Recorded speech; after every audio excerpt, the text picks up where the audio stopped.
Hello. हाँ बेटा, last time हमने डिस्कस किया था प्रिपरेशन ऑफ अल्कोहल और आज का हमारा टॉपिक है preparation of phenol. Preparation of phenol.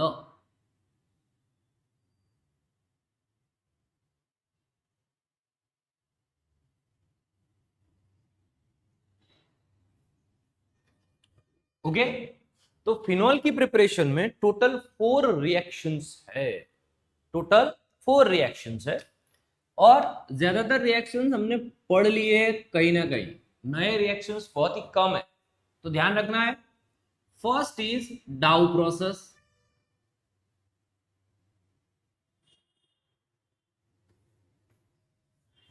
Second is from sodium benzene sulfonate. From sodium benzene sulfonate. Sulphonation से जो कंपाउंड बना उसका सोडियम सॉल्ट ये है। Third is from Sandmeyer reaction, sorry sorry Sandmeyer reaction जैसा ही, लेकिन फ्रॉम डायाजोनियम सॉल्ट। और last number पर है cumene process. Cumene process. Okay, तो यहां पर टोटल 4 रिएक्शंस है। अब डाउ प्रोसेस की बात करते हैं तो डाउ प्रोसेस नया कोई रिएक्शन नहीं है। ऑलरेडी एसएन रिएक्शन में हमने एक रिएक्शन देखा, ये वाला NaOH ऐड करने पर आप Cl को हटाकर OH ला सकते हो। लेकिन ये रिएक्शन डिफिकल्ट डिफिकल्ट होगा। ओके, Cl आसानी से जाने वाला ग्रुप है ही नहीं। अगर वो बेंजीन रिंग के साथ है तो इसके 4 रीजंस थे: resonance, bond length, unstable phenyl cation और रिपल्शन। लेकिन फिर भी अगर विगरस रिएक्शन कंडीशन है तो ये रिएक्शन पॉसिबल है। तो ध्यान से देखना है। अगर आपने यहां पर एक्वियस NaOH लिया, आपने 623 केल्विन टेम्परेचर यूज किया, 300 ATM प्रेशर, मतलब विगरस रिएक्शन कंडीशन, Cl निकल के OH यहां पर अटैच हो जाए। लेकिन अब समझे, एक ही बीकर में क्लोरोबेंजीन भी है, NaOH भी है, तो अब साथ में जो ये फिनॉल बनेगा ये एसिडिक प्रॉपर्टीज शो करता है और ये इतना एसिडिक है कि NaOH के साथ रिएक्ट कर सकता है। अब एसिड बेस रिएक्शन से सब एक ही बीकर में है तो आपको यहां पर सॉल्ट मिल जाएगा। यानी कि आपको फिनॉल चाहिए था, बना भी, लेकिन वो सॉल्ट फॉर्मेशन में हो जाएगा। यानी कि आपको मिलेगा sodium phenoxide, salt of phenol. आपको तो फिनॉल चाहिए, सोडियम फिनॉक्साइड बन गया है, वो नहीं चाहिए, तो आपको इसमें मिनरल एसिड ऐड करना पड़ेगा, लाइक HCl। वो क्या करेगा, इसको न्यूट्रलाइज कर देगा और तब जाके आपको फिनॉल मिलेगा। यानी कि अगर आप सिर्फ एक्वियस NaOH लिख रहे हो तो प्रोडक्ट फिनॉल नहीं होगा, सोडियम फिनॉक्साइड होगा। अगर 2 स्टेप में, यहां पर 1 और सेकेंड स्टेप में H+ लिखा है, तब आपका सीधा प्रोडक्ट क्या हो जाएगा, फिनॉल हो जाएगा। अब इसकी जो थियरी है इसमें आपको सिर्फ इतना ही कहना है कि ये एक एसएन रिएक्शन है, डिफिकल्ट रिएक्शन है, आपको विग्रस रिएक्शन कंडीशन प्रोवाइड करनी पड़ेगी। Next, the product obtained is a salt of phenol, which is converted into phenol by mineral acids like H. Simple. तो ये रिएक्शन का नाम है डाउस प्रोसेस।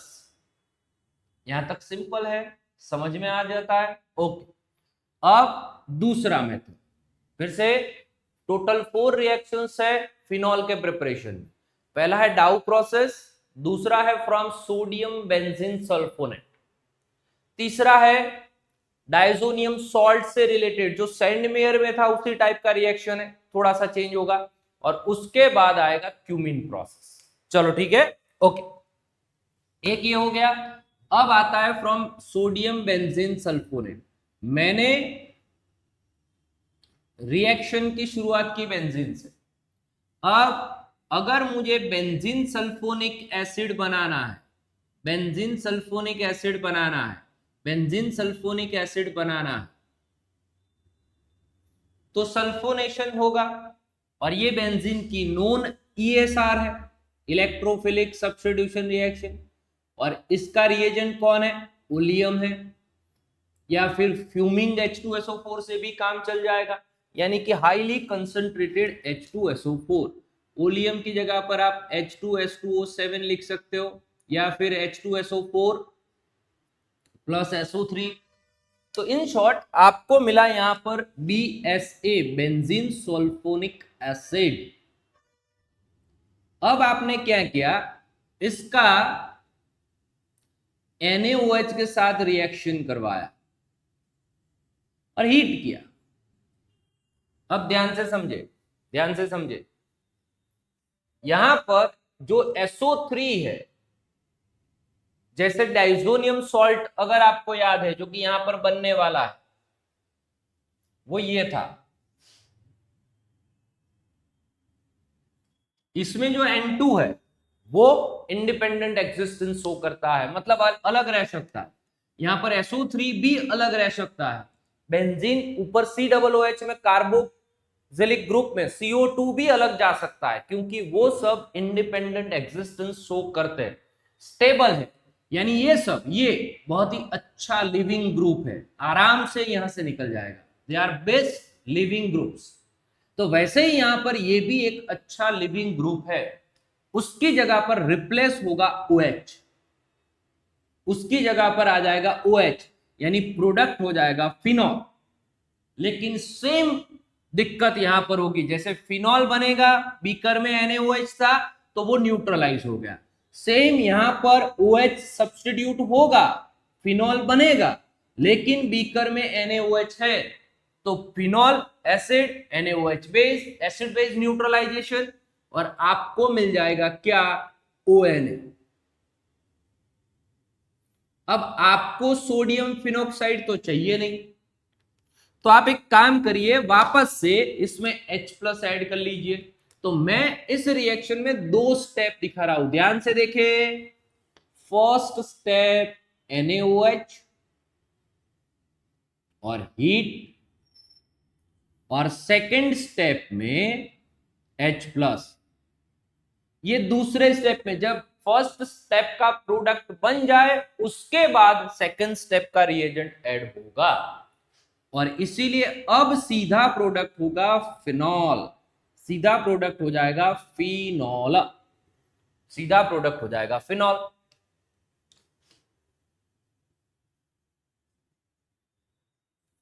ओके, अब हम बात करते sodium benzene diazonium salt, diazonium salt में।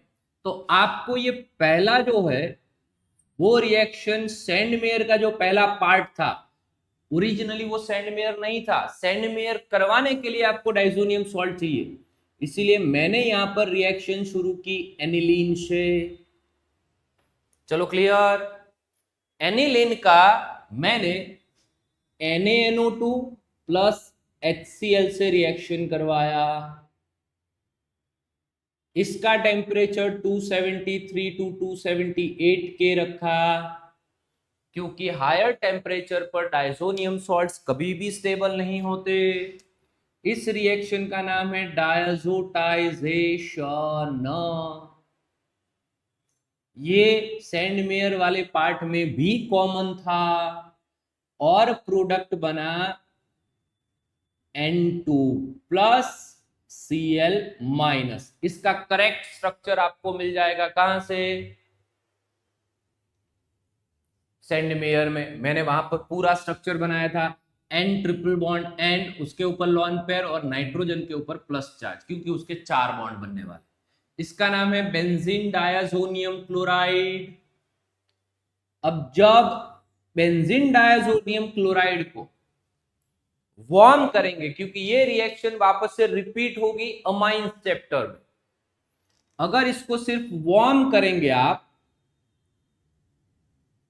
वार्म वाटर ऐड करेंगे, या ऐड करने की भी जरूरत नहीं है, वो वाटर तो उसमें कंटेनर में मिल जाएगा उसको, इन दोनों के सॉल्यूशन में वाटर होगा ही। अब अगर इसको वार्म करेंगे, वाटर थोड़ा सा ऐड कर लेंगे, तो तुरंत वो लिविंग ग्रुप निकल जाएगा और it is replaced by OH, सीधा फिनॉल मिलेगा। क्योंकि हायर टेम्परेचर पर ये डायजोनियम सॉल्ट्स बिल्कुल स्टेबल नहीं है, आप उसको वार्म करेंगे तुरंत लिविंग ग्रुप जाएगा, और बीकर में आपके पास OH माइनस है तो वो सब्स्टिट्यूट हो जाएगा। तो इसमें कोई रिएजेंट की जरूरत नहीं होगी, सीधा प्रोडक्ट होगा फिनॉल। ये रिएक्शन पूरा रिपीट होगा सैंडमेयर और ये दोनों कहां पर, अमाइंस चैप्टर। चलो क्लियर है। हाँ, अब fourth reaction, fourth cumene process. Cumene process, पहले तो क्यूमीन होता क्या है, तो उसको आइसोप्रोपाइल बेंजीन भी बोला जाता है, यानी कि ये आइसोप्रोपाइल बेंजीन का ही नाम है।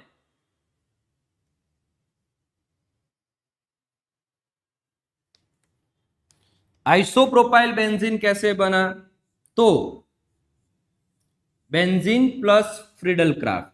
कैसा Friedel craft, CH3 CH2 CH2 Cl plus anhydrous AlCl3।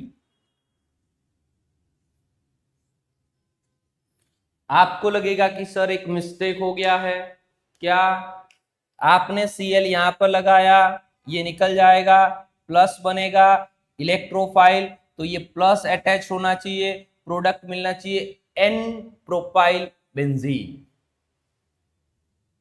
सही है, क्योंकि यहां पर कार्बोकैटायन रीअरेंज होगा सेकेंडरी कार्बोकैटायन में, और इसके बाद प्रोडक्ट बनता है। इसीलिए मोस्ट टाइम पे क्यूमीन, टेक्स्ट बुक में सीधा क्यूमीन से रिएक्शन स्टार्ट होता है, क्यूमीन से। चलो ठीक है। अब ये जो हाइड्रोजन है ये हाईली वीक बॉन्ड है। कैसे बेटा, ये बेंजाइलिक है। बेंजाइलिक में मतलब बेंजीन के ऊपर ये कार्बन के साथ H है, तो ये हाइपर कंजुगेशन में भी जाएगा, डबल बॉन्ड यहां पर H प्लस, और वो जो हम समझते थे कि methyl group ortho para directing है, तो वो हाइपर कंजुगेशन की वजह से, उसके पास खुद का तो कोई लोन पेयर है नहीं। इन शॉर्ट छोड़ो, ये H आसानी से निकल सकता है। अब उसके लिए मैंने क्या किया, इसमें O2 ऐड किया, O2। अब O2 से पेरोक्साइड बना, पेरोक्साइड बना, और वो यहां पर अटैच हो गया कार्बन पर, और एक पूरा कंपाउंड बनता है कुछ ऐसे, CH3 CH3 as it is रहा, जो H था मैंने उल्टा लिखा है, O और H हो जाएगा। Clear, okay. अब जब हम इसमें H प्लस ऐड करेंगे तो ये मॉलिक्यूल ब्रेक हो जाएगा। उसका भी मैकेनिज्म है कि प्रोटोनेशन होगा, ये निकल जाएगा, फिर रीअरेंज होगा, ये पूरा बेंजीन रिंग जो है वो इस साइड पर ऑक्सीजन पर शिफ्ट हो जाएगा, फिर हाइड्रोलाइज्ड होगा। पर छोड़ो, उतनी डिटेल में नहीं जाना है। यहां पर दो प्रोडक्ट बनते हैं रीअरेंजमेंट के बाद, ये बेंजीन रिंग जो है वो ये ऑक्सीजन पर शिफ्ट हो जाएगा, और यहां पर पूरा रीअरेंज होगा, तब दो प्रोडक्ट बनेंगे, एक बनेगा फिनॉल और एक बनेगा एसीटोन। कौन सा, ये रहा आपका फिनॉल और ये रहा आपका एसीटोन, ये OH यहां पर अटैच हो जाए। तो अब आपके दो प्रोडक्ट बने, दोनों ऑर्गेनिक, दोनों मोस्ट टाइम पे आप जनरली साइड प्रोडक्ट का, बाय प्रोडक्ट का हमें ज्यादा यूज नहीं होता है, डिस्कार्ड करना पड़ता है, लेकिन ये बाय प्रोडक्ट आप मार्केट में बेच सकते हैं, ये भी काम का एसीटोन प्रोडक्ट है। इसीलिए ये मोस्ट यूजफुल रिएक्शन है, most useful at industrial scale, क्योंकि दोनों प्रोडक्ट्स आपके काम के प्रोडक्ट्स। दूसरी बात, cumene process text book level पर मोस्ट आईएमपी रिएक्शन है, मोस्ट आईएमपी मतलब थियरी एग्जाम में इसके आने के चांसेस बाकी सबसे ज्यादा है। बस ये 4 रिएक्शन से एक बार फिर से देख लीजिए आप। पहला है डाउ प्रोसेस। डाउ प्रोसेस में क्या होता है, कुछ नहीं करना है आपको, पुरानी रिएक्शन हेलो अल्केन की, ये एसएन रिएक्शन किसकी, हेलो एरेन्स की, वहां पर ये रिएक्शन रिपीट हो रही है, वहां से यहां पर रिपीट हो रही है। तो क्लोरोबेंजीन में ये रिएक्शन डिफिकल्ट है, इसीलिए हमने विग्रस रिएक्शन कंडीशन अप्लाई किया, प्रोडक्ट बन गया फिनॉल। लेकिन वेट, फिनॉल बनेगा तो वो NaOH से ऑलवेज सॉल्ट बनेगा। जब भी कोई एसिड बना और कंटेनर में बेस होगा, सॉल्ट फॉर्मेशन हो जाएगा। आगे भी एसिड में बहुत सारे ऐसे रिएक्शंस होंगे। तो अब क्लोरोबेंजीन की जगह पर फिनॉल बना, लेकिन वो सॉल्ट फॉर्मेशन में बनेगा, सोडियम फिनोक्साइड। अगर आपको फिनॉल चाहिए तो मिनरल एसिड यूज करना पड़ेगा। दूसरा प्रोसेस है सोडियम बेंजीन सल्फोनेट में से आपने बेंजीन सल्फोनिक एसिड बनाया, NaOH के साथ उसको हीट किया, ये तो नॉर्मल 11th की रिएक्शन है। अब ये ग्रुप निकलकर OH आ जाएगा, फिनॉल बन जाएगा, लेकिन वापस से सेम होगा, यहां जो था वो क्या, सॉल्ट फॉर्मेशन। इसीलिए मैंने दोनों स्टेप साथ में रख दिए, दूसरे स्टेप में H+ करूंगा, फिनॉल बन जाएगा। तीसरा, डायजोनियम सॉल्ट से एनिलीन लिया, NaNO2HCl 273 278 केल्विन टेम्परेचर, मुझे मिला बेंजीन डायजोनियम सॉल्ट। बेंजीन के ऊपर N ट्रिपल बॉन्ड N, पहले वाले N पर प्लस चार्ज, दूसरे वाले N पर लॉन पेयर, ये हमारा डायजोनियम सॉल्ट है, आयन है बेंजीन डायजोनियम। उसके साथ Cl- जुड़ेगा तो वो हो जाएगा एक पूरा कॉम्पाउंड। उसको जैसे ही वार्म करेंगे, क्योंकि हायर टेम्परेचर पर ये बिल्कुल स्टेबल नहीं है, सीधा OH आ जाएगा, तो फिनॉल आपका प्रोडक्ट हो जाएगा। अब हम बात करते हैं क्यूमिन प्रोसेस की। क्यूमिन प्रोसेस में हमने क्यूमिन से स्टार्ट की, आइसोप्रोपाइल बेंजीन मतलब क्यूमिन। मैंने इसकी एक रिएक्शन दिखाई है कि ये कैसे बनता है, टेक्स्ट बुक में ये नहीं है, इसमें कार्बोकैटायन रीअरेंजमेंट होता है। अब O2 पास किया, ये बॉन्ड हाईली वीक है क्योंकि हाइपर कंजुगेशन में इन्वॉल्व है, बेंजाइलिक। ये क्यूमीन हाइड्रोपेरोक्साइड है, इसका नाम है क्यूमीन हाइड्रोपेरोक्साइड, क्यूमीन हाइड्रोपेरोक्साइड। जैसे ही इसको ब्रेक करेंगे, हमें 2 प्रोडक्ट मिलेगा, एक होगा फिनॉल और एक होगा एसीटोन। इंडस्ट्रियल लेवल पर ये मोस्ट यूजफुल रिएक्शन होगा। क्यों होगा, क्योंकि इसमें 2 प्रोडक्ट जो मिल रहा है, फिनॉल तो हमें बनाना ही था, साथ में जो एसीटोन मिला वो भी इंडस्ट्रियल लेवल पर काम का प्रोडक्ट है। तो ये हो गया फिनॉल का प्रिपरेशन।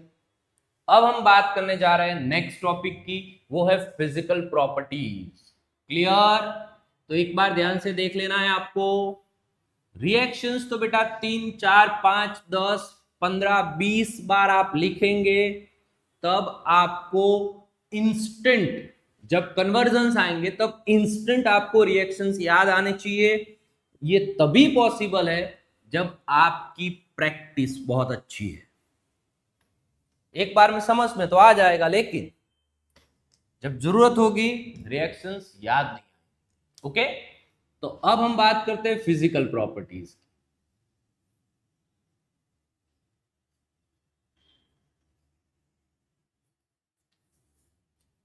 फिजिकल प्रॉपर्टीज में बेटा अब सिंपल है, सॉल्युबिलिटी चेक करनी है, बॉइलिंग पॉइंट कंपेयर करना है, तो यही सारी बात है।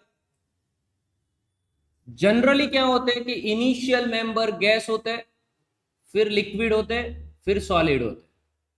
क्योंकि जैसे जैसे कार्बन नंबर्स बढ़ते हैं, जनरली कार्बन नंबर्स बढ़ने की वजह से इंटरमॉलिक्यूलर अट्रैक्शंस इंक्रीज होंगे। अच्छी बात है, जब भी इंटरमॉलिक्यूलर अट्रैक्शंस इंक्रीज होंगे,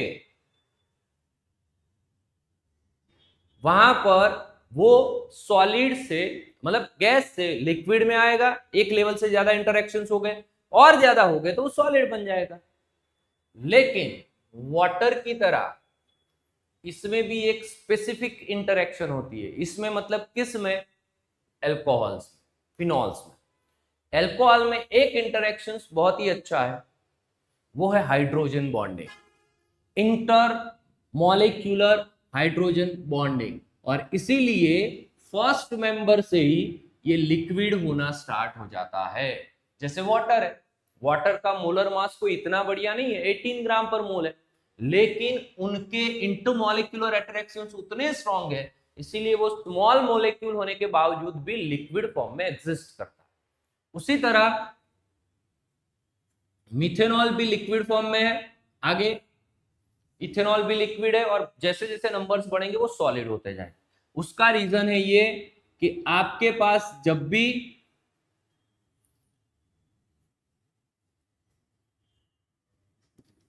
इथेनॉल होगा, सामने बीकर में एक और इथेनॉल का मॉलिक्यूल है, बहुत सारे मॉलिक्यूल्स है, इन दोनों के बीच में, इन दोनों के बीच में मतलब हाइड्रोजन बॉन्डिंग के लिए क्या चाहिए? तो बहुत सारे हाइड्रोजन है, वो हाइड्रोजन बॉन्डिंग फॉर्म नहीं करते। हाइड्रोजन बॉन्डिंग के लिए चाहिए पॉजिटिवली चार्ज हाइड्रोजन, यानी ये रहा आपका पॉजिटिवली चार्ज हाइड्रोजन, और सामने 3 एटम चाहिए, आइदर फ्लोरीन, ऑक्सीजन और नाइट्रोजन। ये रहा ऑक्सीजन, तो इन दोनों का जो ये अट्रैक्शन है इसी को बोला जाता है hydrogen bonding. Okay, strong interaction है, और ये हाइड्रोजन बॉन्डिंग की वजह से इनका बॉइलिंग पॉइंट हाई है, हाई बॉइलिंग पॉइंट। किससे? तो अगर आप एल्केन की कंपैरिजन करें तो ये तो नॉन पोलर, उसके बाद ईथर्स थोड़े बहुत पोलर, उसके बाद आते हैं aldehyde ketone, dipole dipole interaction strong होगी, और उसके बाद आते हैं एल्कोहल। मतलब अगर आपने सिमिलर मोलर मास वाले अल्केन का सिमिलर मोलर मास वाले ईथर, एल्डिहाइड और सिमिलर मोलर मास वाले अल्कोहल को कंपेयर किया बॉइलिंग पॉइंट के मामले में, तो मैक्सिमम बॉइलिंग पॉइंट किसको मिलेगा? आपको अल्कोहल। फिर से, पेंटेनॉल और पेंटेनॉल में पेंटेनॉल का बॉइलिंग पॉइंट ज्यादा। Okay, done. तो फिर से पोलर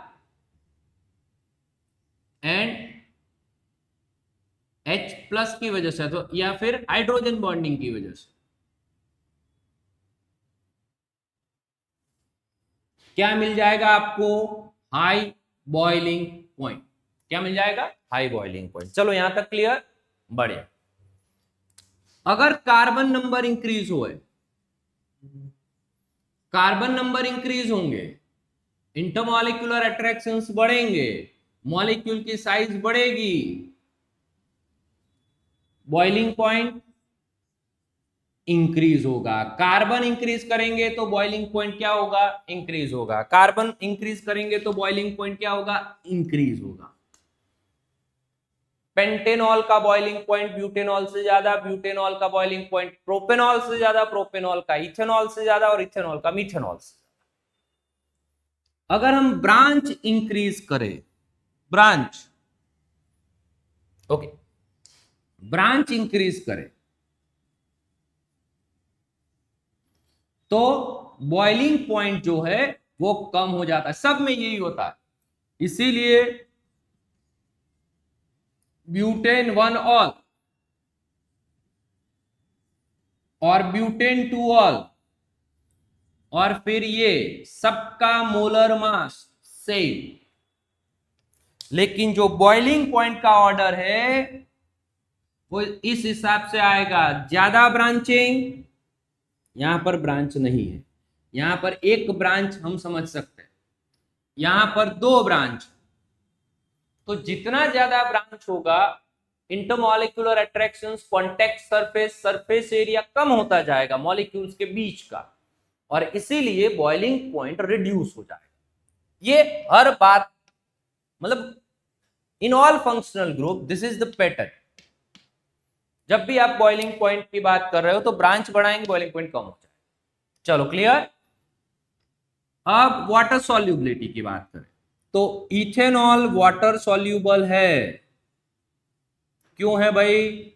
सेम रीजन, क्योंकि हाइड्रोजन बॉन्डिंग वो वाटर के साथ भी बना सकता है।